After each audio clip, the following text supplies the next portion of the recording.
boundaries are part of the glossary that I showed you for the Georgia area.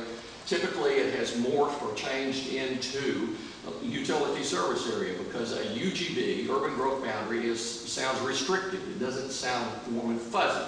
So we don't want to be restrictive. We want to provide utilities in a specific area.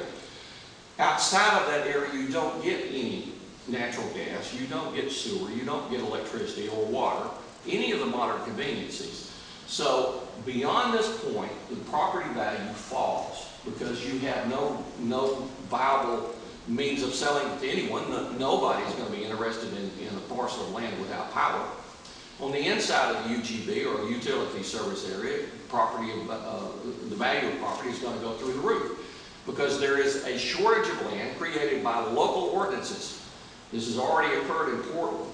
The price of land property has gone through the roof. Joe Neal makes the point that this is a taking. In a few minutes, I'll go through what the attitude is of local government towards taking. But let me explain just a little bit about property rights. The average individual today absolutely does not understand property rights. You do not own the property. You can't take the property and put it in your pocket and walk away with it. It is the rights to use the property that are worth and value.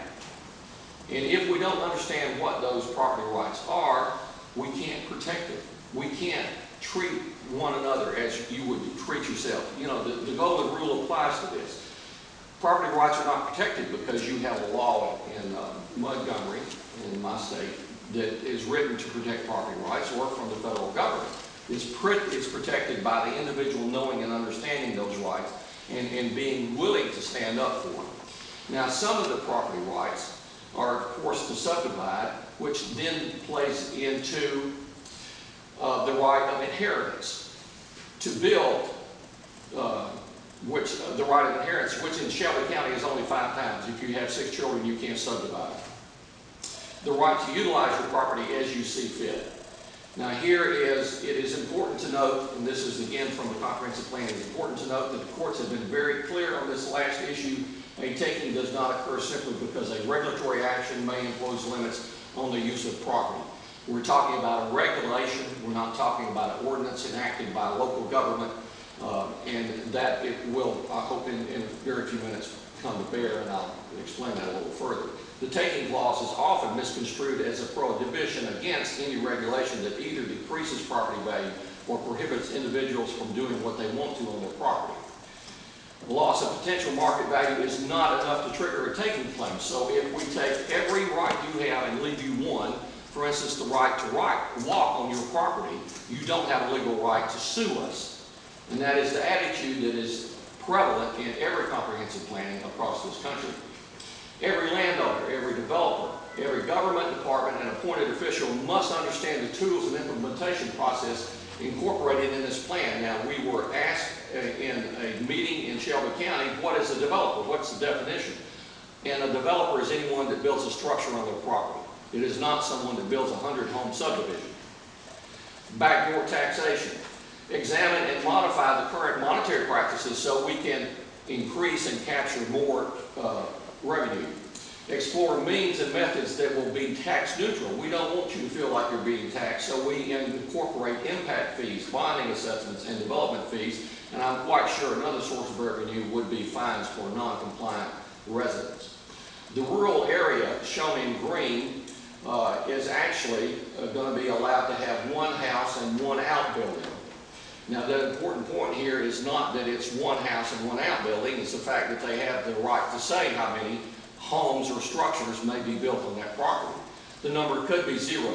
Look for amortization of non-conforming use to come to apply to this, and they could actually say you have already used up all your allotment of time, now you have to tear down your home because we want more open space. Now, another quote, and let me come back here because this is an important quote. This is Under Construction, Tools and Techniques for Local Planning, a publication of the state of Minnesota. It has in it a definition for freedom of choice. And if I say freedom of choice to you, you automatically conjure up a concept. Freedom of choice, according to sustainable development principles, is that people should be able to choose where they live and do business as long as they pay the identifiable cost of those choices and do not oppose them do not impose unaccounted for costs on other people now or in the future. If you crank your automobile, you automatically contribute to global warming, degrade the environment. You degrade the environment around species of flowers and plants. For that generation, you may also affect future generations. So you have not paid those identifiable costs, and that mitigation will come and is coming. Listen for mitigation fees for power plants. It will filter down to the local community. Let me get back to governance now, because that is very important. The Elmore County Comprehensive Plan uses the word 9 times. And it says that self-governance is anticipated to provide the tools necessary to address development and growth concerns. We are not talking about something that we have currently. We want to have governance. What is it? Governance is not government. It is the framework of rules and institution and practices that sets limits on the behavior of individuals, organizations, and companies. The Alabama Association of County Commissioners, and if you follow this down on the left-hand side, it says self-governance. You click on that, and there are 15 local counties in Alabama that have already accepted self-governance. This is an implementation process that we're going through. I'm sure if you'll listen for it in Georgia, you'll hear the very same words. Environmental police in Birmingham are a reality. They have them in Mobile. I do not have a photograph of them in Atlanta, but I have looked on the internet. It does show that Atlanta has this. In other places, they're called code enforcement officers, for instance, the 15 counties in Alabama. And here now is a photograph of a gentleman that was the first victim of a code enforcement officer in Marshall County. He is the veteran of 3 wars, World War II, Korea, and Vietnam. Here he's showing a plaque to an individual that was visiting him the day he died. He was actually in great distress about this because, and he was showing this memorabilia to this individual because he had been visited by the code enforcement officer and his property was condemned. This is what he had accumulated. If there's anyone that has a right to accumulate property as a veteran of 3 wars, they condemned his property. He died that night, and here the county has cleaned up his property. The last slide. The sole object and only legitimate end of government is to protect the citizen in the enjoyment of life, liberty, and property. That phrase comes from John Locke. The founding fathers quoted 3 prominent things. First, the Bible. William Blackstone second, John Locke was the third. This phrase is exactly as John Locke had it first written. Jefferson changed it only slightly by adding the pursuit of happiness. When government assumes other functions, it is usurpation and oppression. This is Article 1, Section 35 of the Alabama Constitution.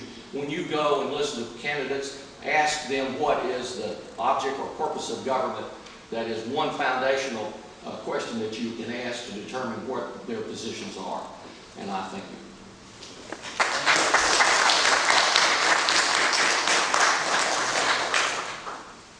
Wow. We will have time to ask questions during the question and answer session. You need an hour to do that presentation. Yeah, well, I'll admit, he warned me it was going to be a whirlwind. Oh, let me tell you. I've got, the information in here is free, but the book costs $1. And we've got a whole bunch of them. We've got a whole bunch of them.